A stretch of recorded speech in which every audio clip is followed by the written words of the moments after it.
Bonjour et bienvenue. Si vous êtes propriétaire à Paris, vous savez que chaque mètre carré compte.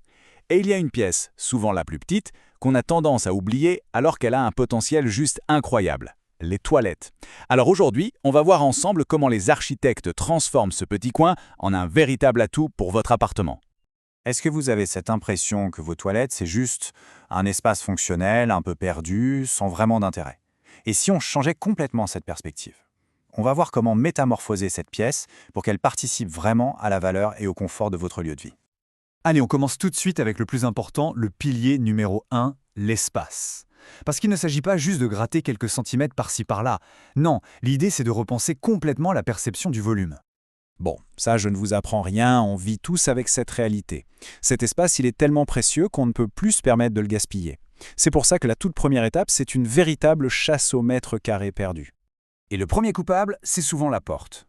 Regardez bien, une porte battante classique, elle vous condamne près d'1 mètre carré au sol. C'est énorme! Imaginez ce que vous pourriez faire avec tout cet espace libéré. Passer à une porte coulissante, que ce soit en applique ou à galandage, c'est souvent le geste le plus simple et le plus spectaculaire pour aérer la pièce. Un autre gain, et celui-là il est malin, entre 10 et 20 cm. C'est toute la profondeur que vous pouvez gagner en choisissant un WC suspendu. En fait, en encastrant le réservoir dans le mur, non seulement on libère de la place au sol, ce qui, entre nous, est beaucoup plus facile à nettoyer, mais on allège aussi complètement l'aspect visuel. C'est un double gain, pratique et esthétique.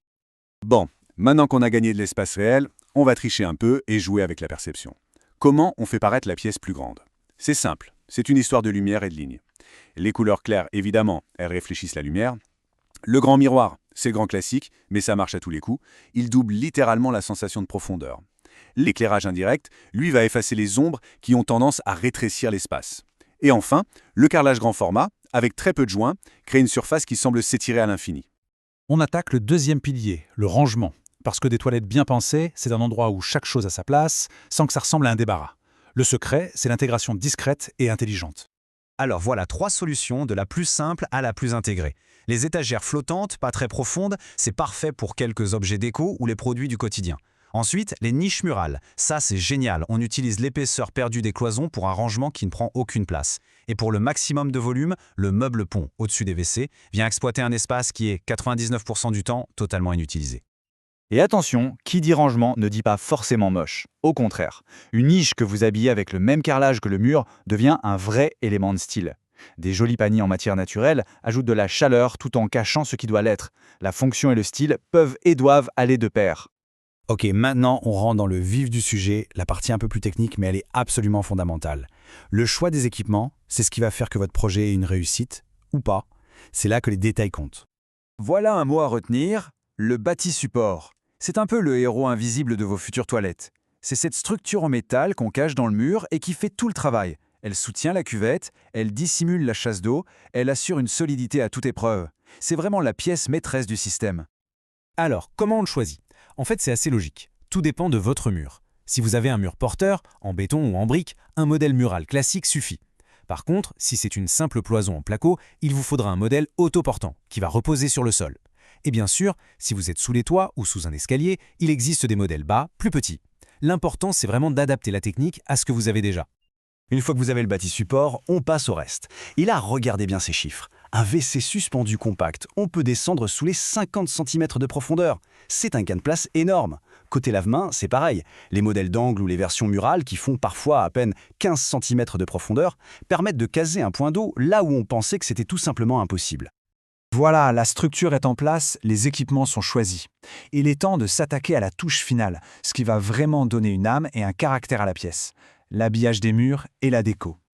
Dans une pièce d'eau, le choix du revêtement mural est hyper stratégique. D'un côté, on a le carrelage, c'est la valeur sûre, ultra durable, parfaitement étanche. De l'autre, les panneaux en PVC sont une alternative vraiment intéressante. La pose est beaucoup plus rapide et l'entretien est d'une simplicité déconcertante. C'est vraiment une question de budget et de priorité. Et voici une petite astuce d'architecte, toute simple mais terriblement efficace. Le mur du fond, celui que vous voyez en entrant, peignez-le dans une couleur un peu plus foncée ou plus intense que les autres. Ça va créer une illusion d'optique, votre œil sera attiré vers le fond et ça donnera l'impression que la pièce est plus profonde qu'elle ne l'est en réalité. On arrive maintenant à la synthèse. Tous ces conseils, qu'ils soient techniques ou esthétiques, ils convergent en fait vers un seul objectif, qui est vraiment au cœur du métier d'architecte, valoriser votre bien immobilier. Et ce chiffre, il est très parlant. Jusqu'à 15% de surface utile en plus, ce n'est pas rien du tout. C'est le résultat concret d'une approche professionnelle qui combine toutes les astuces qu'on vient de voir. C'est la preuve qu'une rénovation bien menée, ce n'est pas une dépense, c'est un investissement. Et c'est vraiment ça, le message à retenir. Bien sûr, on veut améliorer le confort, l'esthétique, la fonctionnalité. Mais à Paris, plus qu'ailleurs, chaque centimètre carré optimisé, chaque amélioration de l'espace se traduit directement par une augmentation de la valeur de votre appartement. C'est aussi simple que ça. Alors la prochaine fois que vous pousserez la porte de vos toilettes, essayez de ne plus voir juste une petite pièce sans importance. Voyez-y plutôt une opportunité. L'opportunité de prouver qu'avec un peu d'ingéniosité et une bonne conception, le plus petit des espaces peut avoir le plus grand des impacts. Merci de nous avoir suivis.